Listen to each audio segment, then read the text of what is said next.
You are listening to the College Football Podcast. Genuine.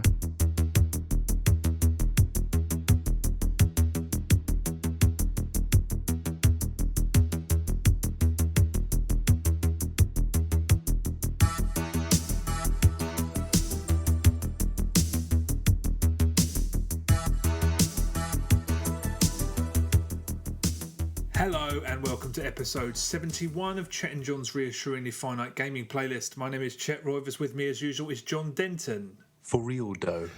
Over the next amount of time, we're going to take it in turns to go through the two top 10 lists. The 10 lists we've been featuring the game. You know how it works. John, let's do this. Right, my number 10. I can't remember whether I talked about this game before or not. Octogenarian VIP. That does not ring a bell. Good. It's fucking crap. It's on it's on Xbox Live. Obviously downloaded it for the name. You have to escort an ancient old lady from the left side of a level to the right side of the level, but she just basically follows you, and you can make her stop, and there's monsters and you can shoot them, and then you pick her back up and then get her towards the right side of the level. It feels like it's been made in about 2 minutes by someone who thought of that name and thought that would be funny and had just about enough programming ability to actually put it into a game. It's just classic Outbreak, really. You know, you play 100 of these to get one treat, and this certainly ain't a treat. Although the name's amazing. You've played an Xbox Live indie game that I haven't. That's mental. I've played a few. That one and another one. Yeah, but I'm sure I've played them as well. That's the thing. I've never even heard of that. But anyway, speaking of Xbox Live indie games, my number 10 is a game called Bom Bom Engine. Also an indie game. This is a bit of a weird one how I came across this. Basically, you know that when you can look at all of your games that are installed on the Xbox, and they come up like a row of cards, and you see the front card. I go in there all the time to see if there's stuff I need to delete or stuff I want to go back to. But I go through it all the time, so I'm very familiar with it. For the first time in ages, though, I went to the guides and I brought up recent downloads or recent games or something, and there was a game on there called Bom Bom Engine, and I was like, that's not on my hard drive. I've never heard of it. I don't know what it is. So I booted it up. Basically, it's a Japanese Xbox Live indie game, and I don't think the title... It's one of those ones that appears to be untitled, but if you look through that, it appears as Bom Bom Engine, whatever. I like to think it's made by a 5-year-old genius or something, but it's one of the most primitive X-Big games I've played. You're basically a Teletubby in a jetpack, and you fly Sounds through. Good. Yeah, you fly through space, which is just to say that basically blackness. And you've seen Superman 64. Yeah, of course. The superhero game, and then they just make you fly through rings. Yeah. That's what this is. Okay. You have to hold both triggers to accelerate. If you let go of one or both, you spin out into space, and then you slowly crawl back in. I mean, it's so basic, I can't... I'm doing it a massive favour even bothering to explain it. You fly through rings. That's it. You're a fat Teletubby. It's one of the most primitive games I've played on Xbox Live indie games, and I think that should speak for itself. You can tell it's a summer drought already, I think. Yeah. No, I'd have played that anyway, but still. True this. Right, my number 9 is a game called Thief in the Night. Did you hear about the second Molly Jam? Did you hear about the first Molly Jam? The first, I didn't realise there'd been a second. The second one was last week, and it was all based on quotes the real Peter Molyneux has said. So I thought that sounds like a great idea. He said some crazy shit, obviously. And then I realised, this game looked good. Thief in the Night. I went onto the list of what stuff that was compatible with the Macs couldn't be asked to turn on the PC. And this was a French art house thief game. It didn't say that. It said something cleverer than that, but I've forgotten what it said. But in actual fact, it's the most basic game in the world. It's a 2D silhouette man that has to go through a building. You walk up to a switch, press the button, it'll open the door, then go through a bit. The switch is up in the blackness, you jump to it, open the door. The whole game lasts about 3 minutes. There's no ending. At that point, my grand idea for fishing out some quality Molly Jam stuff for this week's podcast was ended straight away, because I thought, I'm not downloading anything like this. I need someone to curate this for me, and then I can find the gleam. Because we played that Rambo game last time, didn't we? Oh, Last Blood, yeah. Was it? Last Blood, yeah. And that was. I'm sure there's stuff of that caliber and humour on there, but I'm not the guy to fish through it all, I don't think. So you just picked that up at random? It looked good. It had like one screenshot per game, and that was one of the few ones that was compatible with Mac. It was a nice screenshot. I thought this looks cool, but then you forget. Well, I forgot that it was a game that is made in 48 hours as opposed to an actual amount of time. Yeah. So yeah, it just didn't have the time to turn it into a game. It's just a bit of a waste of time, to be honest. All right, yeah, fair enough. Yeah, I mean, there will be an article posted surely by people who do decide which are the 10 best or something like that. They mentioned a couple on Idle Thumbs this week, but I forgot to write them down, and I forgot what they were called. But yeah, good work by me there. Indeed. All right, my number 9 is a game called Thunder Wolves on the Xbox 360. It's also on PC and PSN. It is an arcade game on Xbox.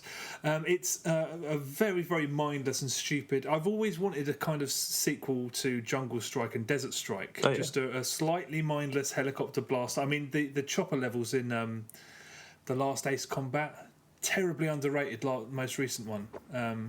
The one that everyone said turned it into Call of Duty. The one where the final QTE is you punch in the air and... Oh yeah, that's good. That one, yeah. That kind of fitted the bill as well. But this is really... this ticked a load of boxes for me straight away. It's just completely mindless. You're floating around. It's pyrotechnics. It's loud. There's rock music. There's explosions.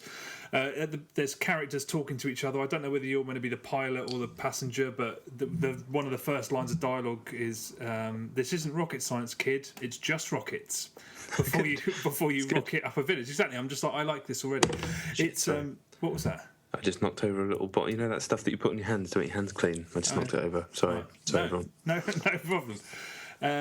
It's mindless and stupid, and I really like it. It's a dumb action game. It's very sketchy.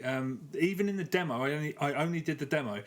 Levels just end. There's a bit where you crash land in a village, and they like defend the village. Here they come, and then these people arrive, and then it just sketches out, and it goes to a cutscene, and you're rescued.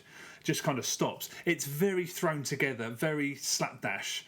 And it's only 800 Microsoft points. I will wait until it's cheaper, although what is 800 Microsoft points going to be? Who knows? Oh yeah, have they converted it now, or is that a thing now? I used points today, so I don't think so. No, it's after, because it's in beta, isn't it? But gotcha. And they may yet change it, because that just seems like they can't make that many stupid mistakes on the bounce without there being some kind of conspiracy. I don't know. We'll see. But 800 Microsoft points is quite reasonable for what it looks like. If you like really dumb, loud, obnoxious action games, and I do. There's even a nice bit where when you get hit, the chopper gets hit, and you have to basically... It's basically a quick time event where you're moving the thumbstick round to try and steer this chopper as it's spinning out of control. It's actually a really nice bit of gameage. But yeah, it's fucking dumb rubbish. It's co-op as well. I recommend it. I've only done the trial. What's it called again? Thunder Wolves. I thought it was going to be like Thundercats, but with wolves. I'm disappointed. Yeah, well, you shouldn't be disappointed, because this looks pretty tidy. Yeah, that does sound all right. But who's got the time? Who's got the time to play Thunder Wolves? Exactly, that's very true. All right, my number 8 is a game called MotoJoust, which... it's a summer drought. So I went on Newgrounds. I needed some shit for this podcast. The first game that I saw, MotoJoust, that's a good name. It's not a good game. It is basically Excite Bike, but at the end, if you've got enough speed, you have a joust with another guy. And I guess if you've got enough speed and enough power, you pick them up as you go along. You can knock the other guy off, but that bit's not interactive. But the actual Excite Bike bit is considerably worse than the original Excite Bike. It's jerky, the frame rate drops, it doesn't work properly. It's shit. Oh, what a letdown. Yeah. When you say you found it as soon as you went on there, it was on most recent or most highest rated, or what? I just scrolled down the thing, and it was top left of that box that's on there. I did so much work this week that I didn't even read what that box was. Okay, I'm surprised you remember the title. That's because I only played it about half an hour ago. All right, okay, well, good. I won't seek it out. No, don't. MotoJoust. Don't do it. Okay. My number 8 is slightly better than that. It's another Xbox Live indie game. It's called Aliens vs. Romans. The front cover's got a picture of basically the Predator on the front, and I was expecting tower defense or something. Instead it's another first-person shooter. There are people who are making first-person shooters for Xbox Live indie games, charging 80 Microsoft points for them, and they're functional, and in some cases they're actually quite enjoyable. I mean, the last one that I actually actively liked was called Shootout, where you were walking through. It was just a really basic Call of Duty clone where you were shooting cutout people. Right. This is you're in like a Roman Colosseum with loads. Actually, it's not a Roman Colosseum at all. It looks like someone's front garden or something. That couldn't be more different from a Roman Colosseum. No, it's just because there's like pillars everywhere. I mean, actually, it's just an alley. It's just an alley somewhere I saw. Exactly. But yeah, it's slightly more inventive than you think. Enemies come in waves, and first you just shoot them all down. That's the one annoying thing. You start off with a melee weapon. I was like, oh, at least it's slightly different. It's melee combat only. And then the second wave, you've got a gun.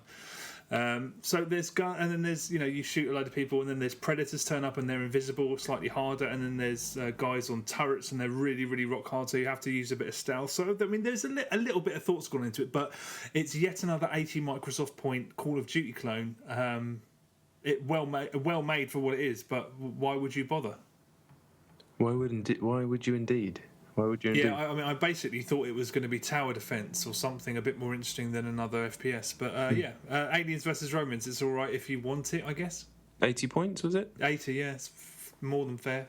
Yeah, all right. My number 7, 6.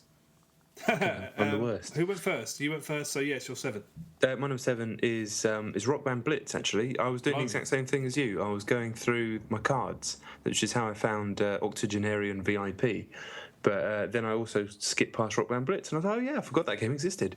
So I played a couple of tunes, and without the stress of your scores, which I've just forgotten about now, it's still amazing. I just completely forgotten it exists. Have you seen their new game?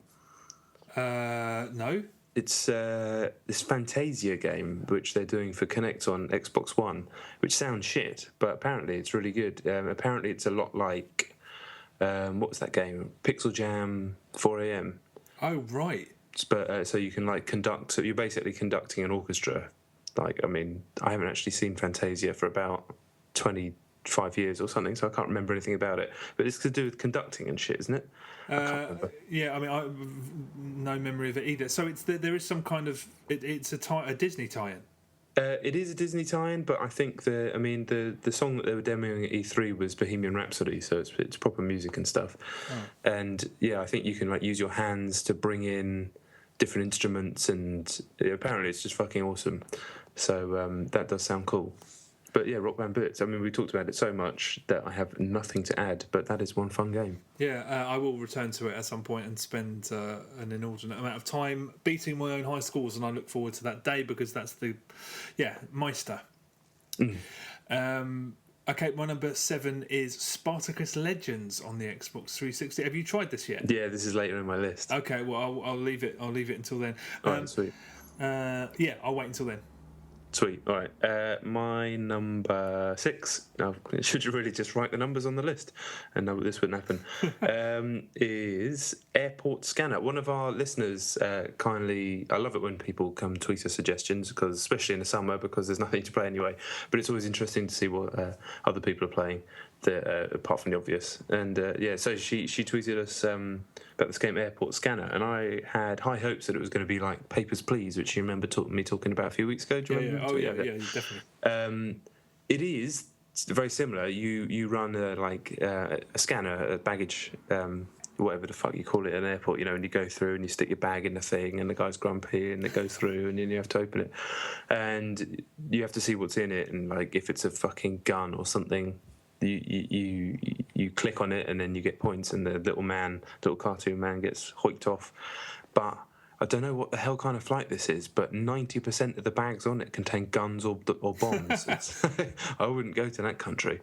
So it doesn't have any, like, what's the word I'm looking for? Like Papers, Please, and I was talking about it. It has this kind of like content. The word, I can't remember the fucking word I'm thinking of. Like, that game is about something. It has like a socio-political message to it. Whereas this is just a fucking computer game, and that's fine too. But I think I was kind of hoping, and there's potential to do something a bit more interesting with that playing as like a TSA agent or whatever they call them in this country. Whereas this is just a computer game, and the bags come through faster. You can flick them off once you're done with them. So you're like, that one's fine. But honestly, most of them have guns in, which is just a bit weird. But it's fine. It was free as well, so no issues there. I can see how people can get hooked on it quite a lot, but I don't think I'll play it again. But yeah, a much appreciated suggestion. What was it? Was it a PC game? No, it's on iPhone. Sorry. Oh right, I was going to say it sounded kind of like a WiiWare minigame or something. Yeah, it's just like a little. It's perfectly fine. I've got nothing really bad to say about it. It's my own fault for thinking it might be something it's not. All right. There's no jokes. There's no like guys who've got like women's underwear on or something. No. Oh. It's just a really simple game. Oh, okay. Baggage scanner. Airport scanner. Airport scanner. Okay. Okay. My number 6 is also an iOS game. It is Badland. Have you played this? No. Okay. This was it Monday or Tuesday this week? Apple had a big sale, or rather, they gave away a load of stuff for free to celebrate 5 years of iOS. Okay. I checked today, Wednesday, whatever the date is today. 10th? Is it the 10th? That sounds about right. Yeah. And it's still free. There's a whole host of games. Infinity Blade 2 is one of them. There's loads anyway. I mean, you could, if you just Google them, you'll find them. But Badland is one that I hadn't heard of, and everyone had saying, that's your first port of call. You've got to download that. So Badland should still be free on iOS. If you're listening to this on Friday, if it is, check it, find it, and get it. Basically, at the moment, I think this is probably my favourite iOS game of all time. Oh, holy shit! It genuinely knocked me for 6. I've played it maybe 2.5 hours straight from turning it on to initially have a look at it. I played it for 2.5 hours. I think I must be at the very end. Basically, it's the beauty of it is that it looks gorgeous and it's cool and it has ingenious ideas to spare, but it couldn't possibly be more accessible. It's one of those games that just makes the iOS seem like the perfect gaming platform. Even the instructions, if you look in the menus, it just says, just hold your finger on the screen and the character goes up. So basically, the first thing you'll think of is Limbo, because it's all in silhouette and the character you control is a limbless hedgehog with these bright white eyes. And it looks vaguely like Limbo at the beginning. Okay. And yeah, like I said, the instructions are like a lot of iOS games. You're floating along the screen. When you press the screen anywhere on the screen, you'll float up. Let go, you go down. So it controls like a lot of iOS games have done in the past. It's very easy at first, and then it gets ridiculously difficult. But like a lot of recent games that seem to be sort of turning their backs on difficulty that's sort of a bit in your face, there's instant restarts and there's very generous checkpointing. So it's like, what did we say it about? Oh, the Ninja game on Xbox. What was that? Mark of the Ninja. Mark of the Ninja. You fail and then you're only going back 20 seconds at the most. So it's like that. So if you can imagine it, you're just bobbing this hedgehog up and down, and it's just relentless, genius ideas. That you'll get these it's basically most of the ideas are collectible based, so you'll pick up a collectible that will make you shrink, one that will make you large, one that will multiply you, so it's kind of like Loco Roco when you're trying to guide all these little hedgehogs around. Okay. Some of them slow you down, some of them make you go fast, some of them change the properties, so like you'll become really sticky, or you'll bounce in a really sort of awkward way. Basically, it's non-stop. It feels like a Mario game. It made me think It really made me think of Mario Galaxy, not because of anything in the game, but just because I can't remember where I've just put a pad down or a device down and just been like, it's like being assaulted by genius ideas constantly. And it's so simple. There's no superfluous information, there's no points, there's no 3 stars, there's no... the level select is just a circle of white dots on a black background, there's no sniff of microtransactions. It's a glorious... 2.5 hours of pure pleasure, and I think I've got another. I think I've got a little bit more to go, but absolutely knocked me for 6. A fucking phenomenal video game, and just I'm not an iOS gamer. I play them now and again, and I play the ones that are recommended. I hadn't heard of this, and I don't know why. I'd not either. It's completely weird. As soon as I read the post on Eurogamer, and the comments were like, "Badland's amazing. You've got to get Badland. That's the first port of call," and it's absolutely marvelous. I mean, even if you have to pay for it, I just say it's stunning. It's the first time I've really thought they wanted to make an iOS game. It's not something that would be more at home on another platform. It's just it's basically perfect, I think. Well, as you've been talking about it, it sounded so good. I actually downloaded it. Oh, and I've just had a quick go on it now, and it does seem very nice. I need to play it with sound, so I'm going to turn it off right now.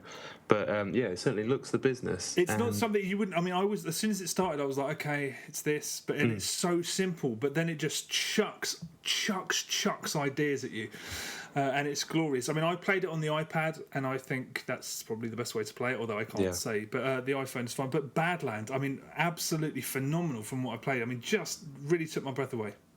Yeah, it seems fine on the phone. I am kind of hankering after one of those iPad minis, though, but I just can't afford it in any way, shape, or form. Not with consoles coming out this year. Yeah, same here. Yeah, well, yeah. I don't have to say I'm going to get it because I already did. Well, make sure you play it, boy. Yeah, I actually only looked to see if it was still free, and it is still free. This is Wednesday we're recording, so hopefully it will be on the Friday. But hopefully it's fucking absolutely tremendous. All right, I'll report back next week. All right, my number 5 is One Finger Death Punch. Been playing more. Nice one. I just wanted to mention it one more time, just to make sure people get that game. Now, if you go onto the main, like the indie game space, which is hard enough to fucking find anyway, unless you know what you're looking for. It's actually it's got its own little box now, or at least it did on mine. But it's just called Death Punch for some reason. I guess they couldn't fit the other two words in its little box. But yeah, it's on there on the front page of the indie game bit. So do get it, 80 points. You won't regret it. We talked about it plenty, so I don't need to go into any more detail about that. But it is a smashing game. Yeah.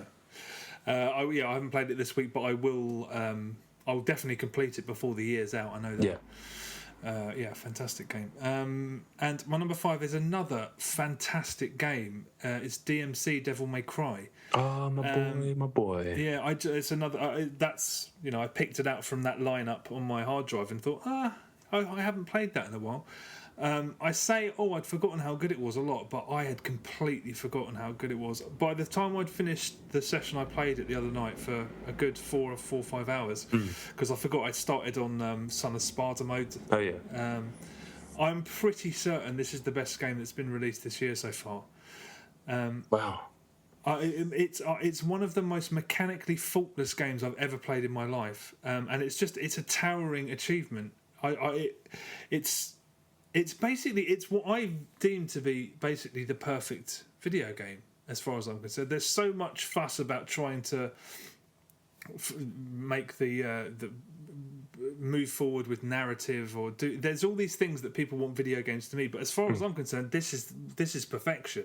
My house could have started collapsing around my ears, and I probably wouldn't have survived it because I would have been too busy, so wrapped up in it. And the funny thing about it is that it's like, have you ever read Ulysses by James Joyce? No. Commonly regarded to be the greatest book of all time. I think it's basically unreadable, but it's meant to be like a seminal piece of modernist literature, and it's people who read religiously and who are into literature as an art form. To them, it's a benchmark of structure, of form, of everything. It's like perfection. But to someone like me who reads it just about enough, but not that not enough to be an expert, that makes no sense to me. Can you imagine handing a pad to somebody with Devil May Cry, and they say what does what? Well, all the face buttons do something unless you hold the left trigger, and then they do something completely different, and then you hold the other trigger, something completely different. Unless you press one of the D-pad buttons, and then it changes all the weapons. I mean, honestly, it took me about an hour to get back to where I knew what I was doing. It uses every button on the pad in conjunction with almost every other button on the pad. It's so involved, and it is something that is completely impenetrable to a lot of people. But when you nail it, when you get a triple S rank on something, it's poetry. I swear to God, it's the most exhilarating thing there is. I feel bad for some people who, it's a lot of people don't get it in inverted commas. It's not because they can't get it. It's because I don't know. Maybe it's just we've been playing games for so long, but it does ask a fuck of a lot of you. It does. It does. I mean, that's a language that we've learned for. Well, first time I picked up a control pad on a console, I think I was probably about 8. Yeah. On the NES. I'd played computer games before that, so that's a long time. That's what 22, 23 years of that language. It just becomes part of your synapses, really. I mean, That's what I mean. I know people who play games quite a lot who wouldn't be able to make head nor tail of that. And I'm not saying that because, hey, I get it and other people don't. Yeah. I understand it so much. And when it was working for me just as an experience, it absolutely could not be faulted. I think it really blew my socks off again. It's a completely different thing to Badland, obviously, but the degree to which those two games impressed me this week was just something else. But I often go back to games. I'm like, I'd forgotten how good it was. I really forgotten how good this was. It's definitely in my top 3 of the year with BioShock and Last of Us, and I've been reminding myself all year not to forget about it because I've done it twice. I started the Virgil's Downfall DLC and I've forgotten about it, so that's actually reminded me I want to go back and finish that. But so much furore came around about that game when it came out, and we talked about it plenty, that it did mask what the game achieves, and on like a purely mechanical level and on an aesthetic level as well. All the music and the way all the ideas that it constantly throws in, the boss ideas, the level ideas, it doesn't hang about for longer than it needs to on any single bit, and then it doesn't outstay its welcome the whole game. It's not too long, no bits drag. It's actually like a fun story as well. It's quite a well told little tale, considering it's just a game about a load of rubbish. There is no weak link. The platforming's glorious. The combat is just second to none. I mean, I think this is. I'm gonna finish it again, but playing it this second time and relearning everything and seeing it in action and just it's. At the moment, I think it's on a par with Vanquish, and that's my favourite. That's possibly my favourite game of all time. Jesus, it's amazing, though, isn't it? It really is amazing. I absolutely love it. To play it through twice in quick succession. I mean, I'd done it twice by the end of January, I think, and the game only came out in January. And I never ever do that. Not even on Vanquish, which I also thought was amazing, but I haven't even started that second time really. I can see myself doing it again if it appears in the Steam sale next week on PC, because that's supposed to be the definitive version for like probably for under a tenner. I might get it again and see what it looks like on PC. Any excuse, it's one of those games that will be on my shelf along with Vanquish as long as I have that console. Fucking great game. Really? Great game. You can probably get it cheap now as well. So do that. All right, it's a bit of a fucking downer from there. My number 4 is Defense Grid on Xbox. Oh, the freebie. Yeah, I thought, fair enough. I've been paying for this service for 100,000 years, so if you're deciding to give me a free thing, I'm not going to sniff at it. So I downloaded it. It looked in pictures like it was a turn-based strategy game. I was like, oh, right, this looks good. And then I realised it was a tower defence game. I don't get tower defence games. This game seems perfectly fine. It looks nice. It has... have you played it at all? Have you seen it? I've downloaded it, haven't touched it yet. Okay, so there's a voiceover. It's like a semi-comedy voiceover. The guy sounds exactly like Malcolm McDowell. So I'm 95% sure it's not him, but if someone turned around... He'll do anything for a bit. Exactly. He'll do so much that it actually wouldn't surprise me if it was him. And the aliens come, they walk around the platforms and you lay down the guns and you shoot them. I mean, it's the most, like, by-the-numbers tower defence game. I'm no expert on this genre at all. I know fuck all about it, but I know that you put the guns up, you shoot the monsters, you get more resources to buy more guns, the more monsters come. I don't really get it as a feedback loop. I understand how it works as a feedback loop, but it does nothing for me. I'm like, I'm not playing anything here. I'm just fucking standing there waiting for the game to happen. It doesn't do anything for me, and none of the ones I've played have ever. But I don't get it. But as a freebie, cheers, appreciate it. But come on, try a bit harder. You can't really compete with PlayStation Plus with that shit. Yeah, I mean, I think it's too. Just on that subject, I think people the PlayStation Plus is wicked. Free games, awesome. So people who want to pay £40 a year will get that. I will probably still pay £40 a year if I can avoid paying for both, which I probably won't be able to, for Xbox, because I pay for the stability and the sort of the service is still second to none. I like the fact that they're giving free games, but a 4-year-old arcade game, and where's Halo? I thought they said they were giving away Halo 3. That just kind of disappeared. It's going to come later this year, apparently. Later this year. Still trying to get the last kid who hasn't bought Halo 3 yet. Yeah. And this week, Saints Row 3 is on PS Plus. You know. Are you going to download that? Yeah, I am. But we talked about this before, didn't we? I played enough of that game that I don't know. I just don't have time to replay what I've played. I just don't have time. I'd like to get to the end stuff, but as bad as it sounds, I might just YouTube it one day just to see it. Yeah. And then I will play 4 because that looks great. But yeah, if in a world of infinite time, I would definitely play through that game. But I don't have that. All right. Fair enough. Okay, right. My number 4 is Crysis on the Xbox 360. Has that gone back up in price now? So I had a little look, but the fucking Xbox dashboard now is so confusing. I couldn't even find it. I know. And then they have sale panels, and then you click on it, and it's not this sale. They make it deliberately hard to find it. I think it's completely over now. When I went on earlier on today, I didn't see any mention of a sale of any kind. Yeah, that's why I went on today. I couldn't find it. So the only thing that was cheap was Dishonored. How much was that?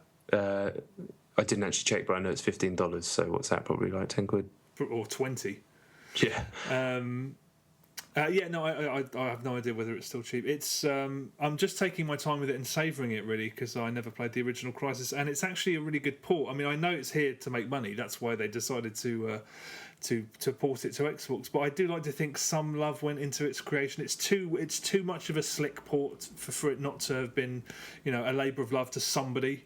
Who was responsible for porting it, and it is, and I'm also glad because the game is clearly too good to be forgotten about. If it would just stay on PC and no one else, console gamers would never have a chance to play it, that would have been a real shame, because it really is fantastic. My only real problems with it is that you seem to be, I might figure out a way around this, but on the Xbox at the moment, it gives you the option to pick up everything that's completely pointless. So if you walk into a room and there's a desk, you can pick up the desk, or you can pick up a cardboard box, and you can't do anything with them apart from throw them. There's no way to put them down. So if you're stealthing up and you think you're picking up ammo and you accidentally pick up a box, you have to fucking throw it against the wall, and that's stealth out the window.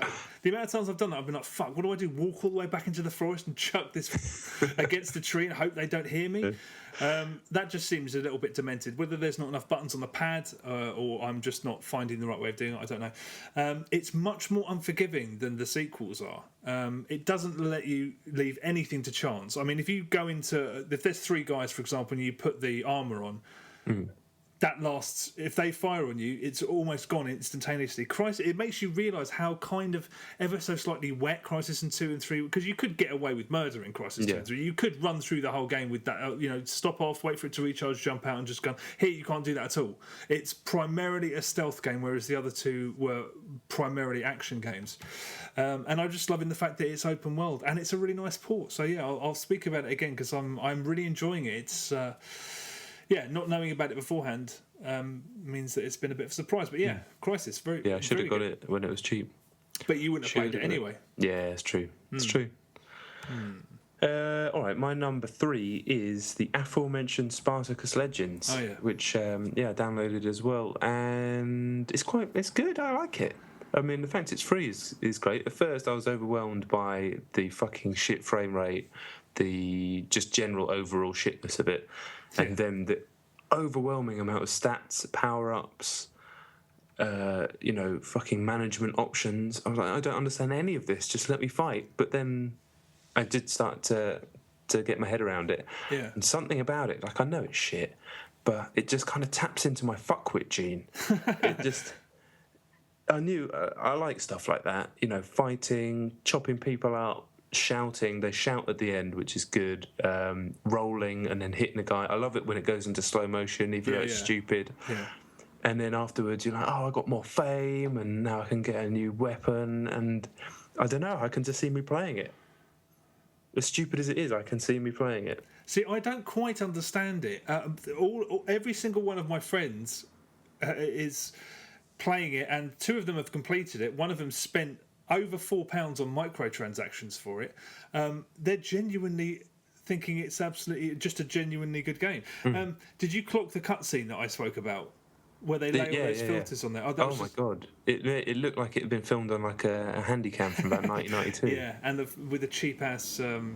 But the con of trying to make it look like animation was brilliant. The problem I have with it, I always called it the $D$ problem. that's just what I call it in my head, because when I was a kid, for about 5 seconds, I coded games on a BBC Micro. Right. And $$ was always basically whatever the player interaction was. So pretend you were creating an adventure game, and it said, would you like to turn left or turn right? The code would read, if $$ equals left, then, and then you'd determine what the next move was. Right. So the $$ thing is always what the player interaction was. Playing Spartacus Legends, I basically started seeing things that were supposed to be invisible. So there was an enemy that I killed using only grabs, or there was an enemy who, whenever I did a 3-hit combo that seemed to work against other people, he'd do another. I could see the calculations it was making to do it, and it just, there's nothing more infuriating than that. It's like, I've never understood why you play a football game against AI.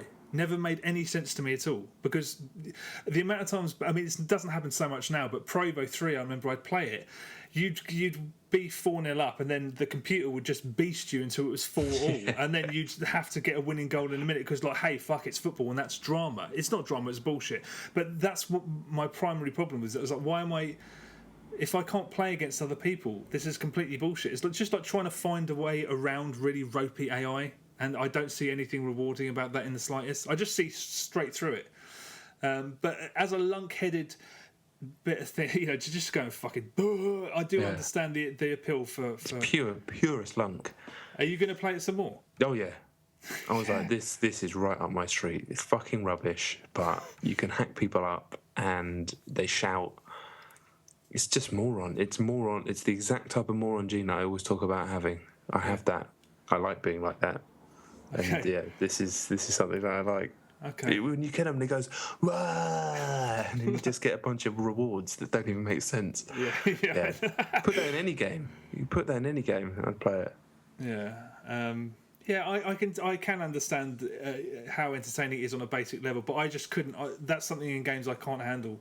When you see the game working behind the scenes, you look behind the curtain, and it's like, if I do this, that happens, and it's just I find that tiresome. But I'm going to have to play it some more, because it's a topic of conversation now. Even when we're playing Battlefield, that's all everyone's talking about. And I'm like, really? Yeah. One of Tom's completed it. He's going through it again, and different characters and stuff. Zeno spent loads of money on it. I'm just like, what? They love it, but they're legitimately arguing that it's a really, really not polished, but like a genuinely compelling and effective video game. But I don't see it at this point. Okay, my number 3 is Battlefield 3. Nothing really to say about it except for this weird trend we've noticed, and it is a trend because we've noticed it periodically over the past month, but over the past week it's been non-stop. We'll be playing a game, primarily close quarters, and if any one of us lays a claymore or some C4, one of our team members will blow it up. Or they'll shoot the claymores, and then you go and lay them again, and then they'll just shoot them and destroy the claymores, and it doesn't make any sense at all. And then sometimes they replace it with their own, which you can understand, they're just shitheads. But when they just destroy your explosives that you're using as a strategy to try and sort of hold an objective or whatever... doesn't make any sense. It's like somebody somewhere has got a really shit YouTube channel, and all people do is stitch fuck games over or something. I don't know. It's weird. It's a weird thing to keep happening. Batters done. Claymores. All right. I don't know if you heard a noise during that one, but that was my notepad falling on the ground. So give me a second. Bringing the professionalism this episode. Right, my number 2, I knew what this was anyway, I didn't need to pick that up, is a game called American Dream on browser. A good friend of mine, Ashley Day, listens to the podcast, and he tweeted me suggesting that I play this, and he was right, because it's really good. It is a game it's like a collaboration between a few people, but one of them's Terry Kavanagh, the guy behind the Super Hexagon, and I think Jasper Byrne, the guy behind Lone Survivor, and he does some of the music for Hotline Miami. I guess he did the music for this because it's really good. It is a game about trying to make $1 million on the stock market, but the stocks that you buy and sell are 80s pop stars. I don't know why, and not just pop stars, like celebrities. So you've got Bill Cosby, Mr. T, Madonna, Michael Jackson, Max Headroom. So you have to have some knowledge of what those people would have been worth at the time. No. Oh. And the other part of the game is you have a house, and you can buy shit for the house to fill it out with like a new wardrobe, a new kettle, all this sort of stuff. So it starts off, and you just basically, it's a very basic stocks and shares game. You can, buy low, sell high. There's graphs for every single one of the people that to show how they're trending. So you just play it like basic stocks and shares at first, but the idea is you buy everything that you can buy for your house in the current season that you're in, and then you can have a party. And when you have a party, these like hilarious line drawing cutscenes flash up for a second of like just some coked up fuckwit like naked with like a chain around his neck, and like it's just hilarious stuff. It looks like something that was just came from Viz in about 1984. And it'll have a tip of where to buy next, so it'll be like, woo, buy Madonna. So you go in and spend all your money on Madonna, and then it trends up next week, and you start making loads and loads of money that way. And it's basically turns into this just like cocaine fueled money grabbing orgy of like, it's just genuinely amusing. And you end up like, it just gets to the point of ridiculousness. But I'd highly recommend it. The whole thing took about 15 minutes. It made me laugh. It was strangely compelling as well. And the music's great. Everything about it was great. I've got no bad words to say about it. I'm thoroughly glad that I played it. I would have never known it existed had Ash not mentioned it to me. Multiple laughs, compelling, good music, American Dream. I will retweet the link to it on the Chet and John's Twitter because he tweeted me the link, but I'm sure you can just Google that shit. Wow, that sounds really good. I wasn't expecting it to be a comedy. Yeah, it is. It's like a comedy, satire. If the game's called The American Dream, you know that there's going to be like a downside to it as well. But the way it deals with that is much funnier than anything else. Cool. Okay. Well, maybe it's just because of who they're associated with and the games they've been associated with. I just expected them to be sort of perennially serious, but obviously not. That sounds cool. Yeah. Okay, my number 2 is a game called Capsized. Oh, yeah. I talked about this the other week, didn't I? Did you? Yeah, on the PC. Oh, I talked about it with Sam. Oh, right. Oh, I listened to that podcast. I don't remember. Okay, what did you think of it? I only played like the first level. I thought it was okay. Okay. Was it in a Steam sale or something? Yeah, it was part of the Humble Indie Bundle, so it was one of the games I didn't care about, but it was part of it. So I just played like the first couple of levels. Oh, of course. I actually, as soon as I got asked to review it, I was like, that rings a bell. That's where it's from then. That's where I'd heard it. It came out in 2011 on PC, and it really, really highly regarded from what I can tell. The version I played is the Xbox Live Arcade version. And basically, to say I couldn't stand it is a bit much, but I thought it was. I think it's a bad port first and foremost. Right. But I have a hard time believing that the game, even on other formats, would be that great. I think it's on iOS now as well. I like the music, the brooding, menacing, chill-out music, which was really incongruous and weird. The animation, the comic book panels are really kind of unusual and quite evocative.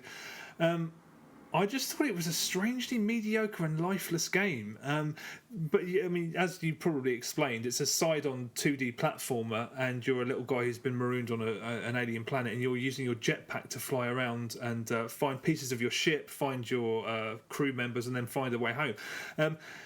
One of the main problems with it, or the Xbox anyway, is that the controls are really stiff and rigid to the extent where they basically don't work unless you're flying around on a jetpack. And it's one of those games that sort of limits the amount of ammo you have for your weapons, which is annoying on a whole other level, but it limits the amount of fuel you have for your jetpack. So you have to find these really long-winded ways to get around. It seems to be, if you can do it without wasting enough fuel, you can play through the whole game with a jetpack, but you just need to know where you're going, and the whole point is about exploration, so it's confused messages sending out constantly. But on the Xbox version, they're really sticky controls, and it basically doesn't work very well when you're walking on the ground. When you're jetpacking around, it's fine. But I've seen that people have praised the world. I didn't really think it was that interesting at all. It was just kind of drab, and I don't know. It didn't appeal to me. the combat was flat because all of the enemies just rush you. Either they rush you and hammer the shit out of you, or they stand at they've hit you with projectiles from far away and they're ridiculously accurate with it. So it's just irritating more than anything else, combat. And the other tool you've got in addition to the jetpack is this gravity gun, which you can use like a hook shot to sort of fling you around, and also use to sort of pick up projectiles and pick up rubble and turn them into weapons, basically. That works okay, but most of the puzzles, I mean, I played it for several hours, and the puzzles involve moving a log or a stone and then walking round and finding another way in that it was blocking previously. It's all very boring, sort of old hat stuff. Yeah. It was very hard for me to understand why it was why it had got this great reputation on the PC. Can it really have been that much better? No. I mean, I didn't have any control issues when I played it, so I played it with a pad as well. It seemed okay. Yeah. But it did absolutely nothing for me in the time that I played it. I don't want to be hard. I thought it was fine. It was well made, and some of the ideas in it have been done elsewhere since. But I didn't think anything in it was particularly original. But it just can't. That kind of strikes me as that time where anything kind of 2D and quirky in the indie space was just getting praised a bit more than it perhaps should have been, and that those kind of days have gone a little bit. I think. Yeah. No, I mean, when it started, and I was like, "This is going to be awesome." There's, I mean, it's the worlds are quite big. There's a lot of exploration involved, and if that's your thing, this might float your boat. But I just the lack of invention in the puzzles, especially, it was all just there's a log blocking this way. Move it with your gravity gun and then fly around and then I was just like, is this it? And it just kept going on and on like that. And the combat is a real problem. You'll happen upon about 10 enemies and they'll just fly onto you and basically kill you in no time. And because they limit the amount of ammo you have, you just got this little pea shooter to shoot with. Basically, it was an indie game on PC, obviously, and it felt like an indie game on Xbox. I mean, an XSplit game, a high-end XSplit game. If it was an XSplit game and it was sort of priced alongside Bleed, it's not fit to kiss Bleed's toes. But if it was in that space for that price, you'd be like, okay, I'll accept that. But they've put it in the Xbox Live Arcade area, and the price is 800 Microsoft points, which is not massively unreasonable, but still I think it's a bit too much for what this is.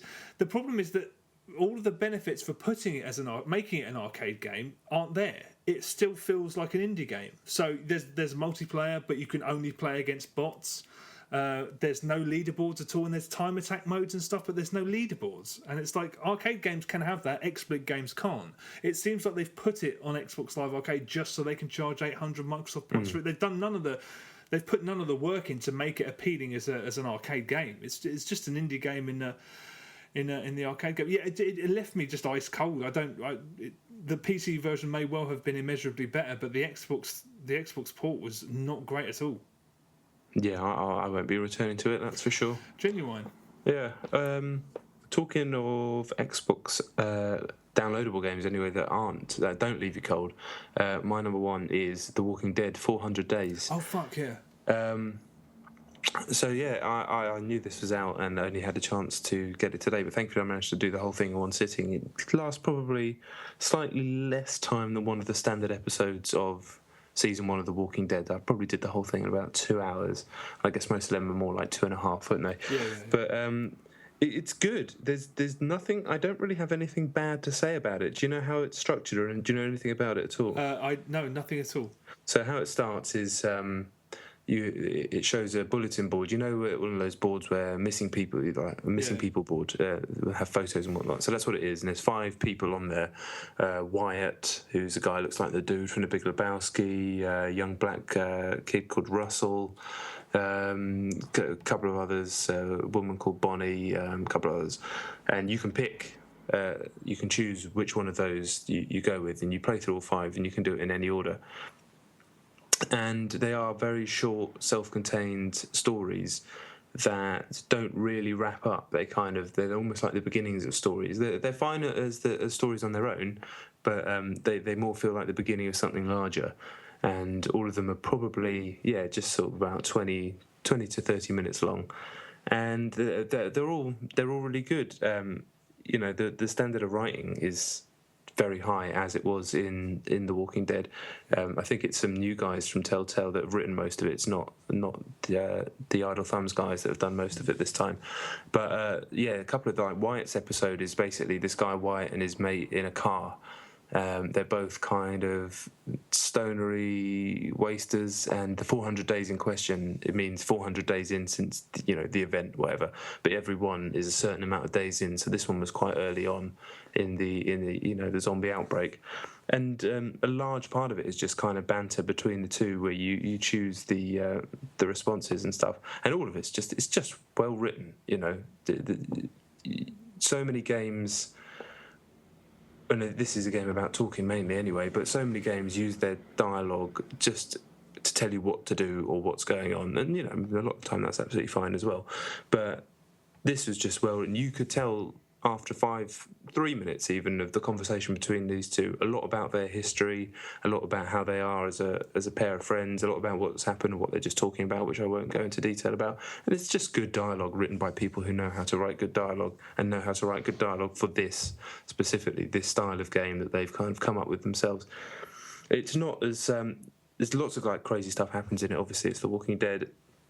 Shocking moments, lots of shocking moments in fact, and some good cool life and death choices. It's standard Walking Dead stuff. There's nothing that claws at your heartstrings or plucks you. What's the term there? I don't know. You know what I mean? There's nothing that really wrenches at you like anything in season one, because it's quite simply you just don't have time enough with these characters to build any sort of bond like that. But what's really interesting about it, I found, is that their writing is strong enough that I kind of role-played every character differently.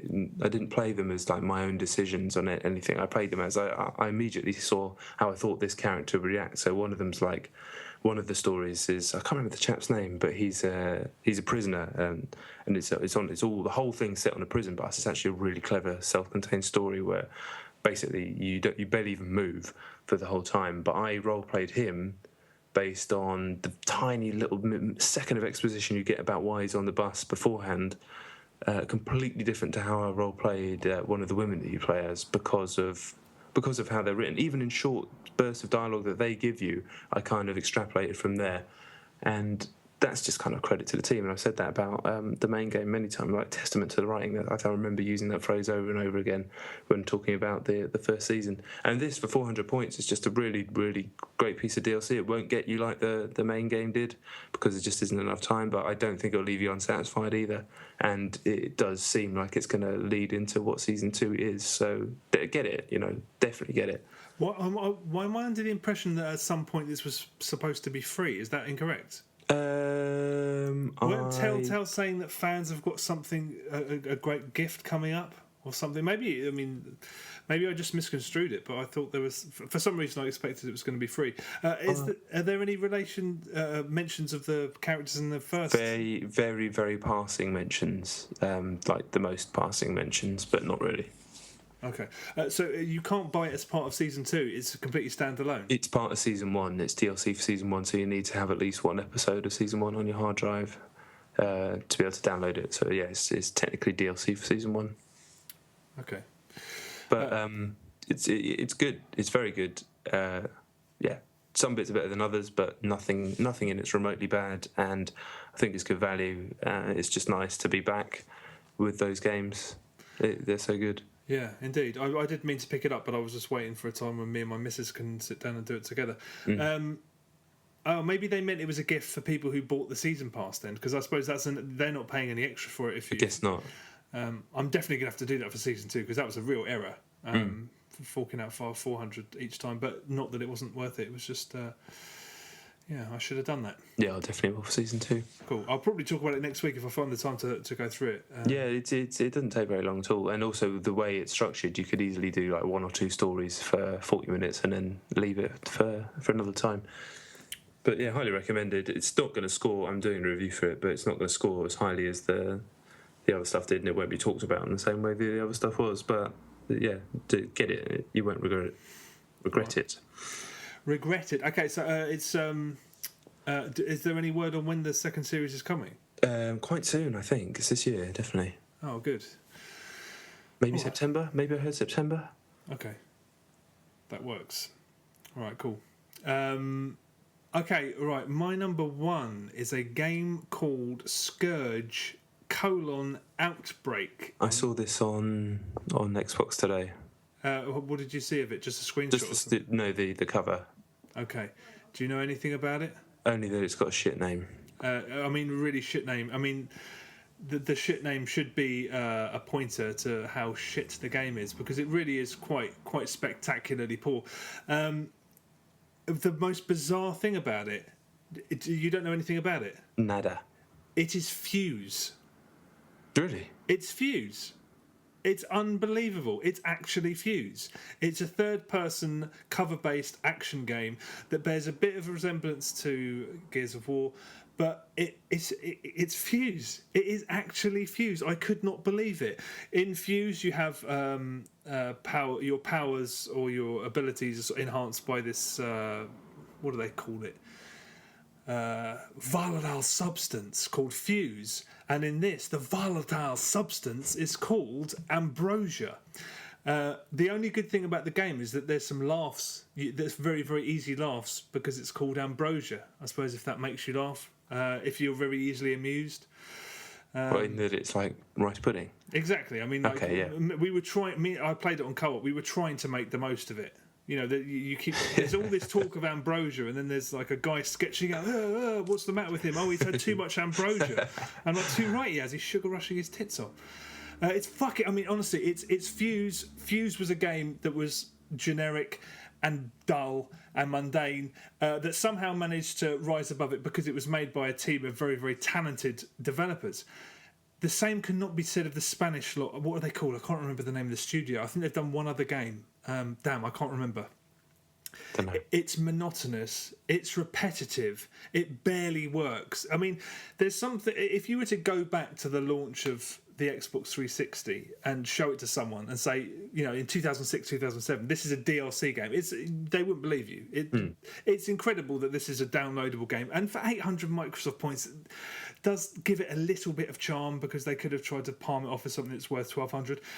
But it's a third-person action game. It looks terrible, but not bad. You know, for an arcade game that's 800 points, it looks fairly reasonable. You walk into rooms, you shoot a load of things, you take cover behind stuff.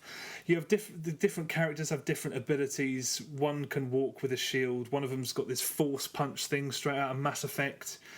The characters, one of them's an angry big Scottish guy with blue war paint on his face. Okay. Another one's a red-headed woman, like there always is. I mean, it's unbelievable. I mean, I know you said how even the idea of Fuse made you want to go to sleep. This is making me want to go to sleep. No, you have to see it to believe it because it's unbelievable. You just think I'd like to sit down with the people that made it and be like, who is this for? This is just, it's cribbed ideas from here and there, and people. He looks like a character from that, and he looks like a character from that, and it's another cover-based shooter. The mechanics of it don't even work. It's so difficult. You get downed all the time, and to revive someone, you have to stand holding a button for the best part of 10 seconds, and you're doing that all the time. Here, that's ticking up while I revive this person. And you're like, this. Who thought this was a good idea? There's nothing entertaining about standing still for fucking 10 seconds at a time holding a button down. It's madness. I mean, it's genuine fucking crap. It's 4-player co-op, obviously, which I suppose is something, but you'd be mental to play this on, you'd be mental. In fact, I don't think anyone has bought it because there's also competitive multiplayer modes, and basically, over the last week, I've periodically gone on there and tried to find multiplayer games, never found a single other person. Not one. The only time I found a game was when I jumped into the only open co-op game I could find over the course of this whole past week, and I've done it repeatedly. There was one co-op game that I found, and I jumped into it and it glitched. So I was in the game, but everyone who else was in it disappeared, and I was playing with AI, and my gun didn't work. So I'd shoot people and they wouldn't die. Brilliant. It's terrible. It's impossible to get worked up about it because you're like, why was this made? Who is it for? It's frustrating. I mean, our mutual friend Zeno, I played it with him. The most laid back and affable person on the planet. He rage quit. That's only the second time. It's only the second game he's ever rage quit at in his entire life. Which should say, that should tell you all you need to know, because it's just garbage. I mean, it's sheer trash. Yeah, I can't even think about it. My brain won't let it in. Yeah, it's just put a wall up. I'm not even going to entertain this coming into my head. It's a shame I don't have another code for it, because I'd give it to you and we could make a video of us playing it online and see how far you got into it. Oh, it would be seconds. Yeah, it would be less time than it took to download it. Definitely. The only good thing, actually, apart from the Ambrosia gags, which we were making the most of it, trying to find those music. But there's a cutscene. The facial animations are really funny. They're like PS1 era or even N64 era, where they go from smile and they change instantly. The opening cutscene is one character looking at a picture of, I assume, a loved one, a baby. I don't know. I wasn't really paying attention. And this big guy comes in and slaps it out of his hand, laughing, because he's like being bullied or some shit. And the facial animations are priceless. That's bound to be on YouTube. It's the first cutscene in the game. It's hilarious. And it's all fucking downhill from there. I mean, it's terrible. I mean, the fact that Xeno Rage Quit says it all, because he's only done that once before in his entire life, because he's just so laid back. And that's how mental it made him. Yeah, I ain't touching that shit. No chance. I'm just baffled that it even exists. It probably sounds like it cost a bit of money as well. It must have done, because as ropey as it is, as a full price game, you end up comparing it to full price games because that's what it's trying to be. As a downloadable game, it's some money was spent, and the fact that not a single other person could be found playing it does not bode well. There's loads of achievements on it that say if you you can complete it with 4 people at once or something. If you're one of those people who buys games and tries to get achievements, good luck, because you'll never be able to complete the game with 4 people unless you know 4 people who are willing to spend 800 Microsoft points, in which case you're a nutter. It's also on PSN and PC as well. I think I said that. But garbage. Summer drought. Indeed. Jesus. Yeah, indeed. All right. That's it. Fucking hell, the summer drought is dry, literally. So yeah, that's it. Thank you very much for listening. As always, check out the Twitters at John Denton, at Chet Roivas, at Chet and Johns. Nothing wrong with putting that at the end of a podcast. The website is there as well, thefiniteplaylist.com. There is the YouTube, which is at Chet and Johns. There is general stuff. You can just Google my name. There's a picture of me. Yeah, do that. Just do that or something. There's another guy called John Denton. I think he works. He's a college footballer. Fucking hell! Go to bed, for Christ's sake. Thank you very much for listening. See you next week. Wait.